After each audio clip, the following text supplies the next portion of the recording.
জন্য সিন্নি খাইলে মোল্লা চিনলে না। আপনারা 15-30 বছরে বেঁচে এই পর্যন্ত রাজনীতিকে নিয়ে এসেছেন, তার পিছনে দেশ নেত্রী বেগম খালেদা জিয়া। আমরা কিছু মুক্তিযোদ্ধা যারা জীবিত আছি তাদেরকে আজকে সমাজে প্রশ্ন করতে হয়। আমি এই প্রশ্নটা মহান সংসদে রেখেই এই সম্পর্কে শুধু জামাতকে একটি কথা বলবো, স্বাধীনতার পরে বা এনসিপির নেতা কাল কত হয়েছিল, তাদেরকে বয়স কম হলেও শ্রদ্ধা করি, এই কারণে করি তারা সাহসী সন্তান, এই যুগের চাহিদা। একটি কথা মনে করবেন, শ্রদ্ধেয় নেতৃবৃন্দ, স্বাধীনতার পরে একটু মেধাবী শ্রেণী এসেছিল, তারা গঠন করেছিল জাসদ। এই বাড়াবাড়ি করতে গিয়ে দেশ গেছে, জাতি গেছে, তারাও গেছে। আমরা যেন সবকিছু হজম করার তৌফিক দেয়।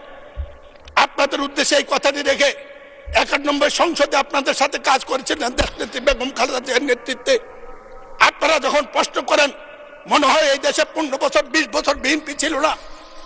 দেশনেত্রী বেগম খালেদা জিয়া জাতি, দেশ, মানুষের বিরোধী দলের অনেক বিরোধ অপেক্ষা করে জামাতের সাথে একসাথে কাজ করার জন্য আমরা অনেকে না চাইলেও বাধ্য করেছিল।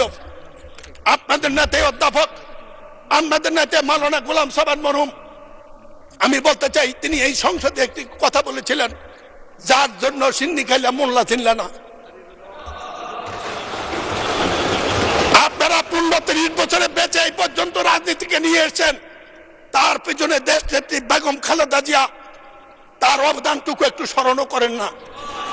মনে করেন বিএনপি আপনাদের প্রতিপক্ষ, যেমন জাসদ একসময় মনে করতে আওয়ামী লীগ একমাত্র প্রতিপক্ষ, তাতে ইতিহাস দেশ কোথায় গিয়েছে এইটা বিবেচনা করার মতো বুদ্ধি বিদ্যা আপনাদের সবার আছে।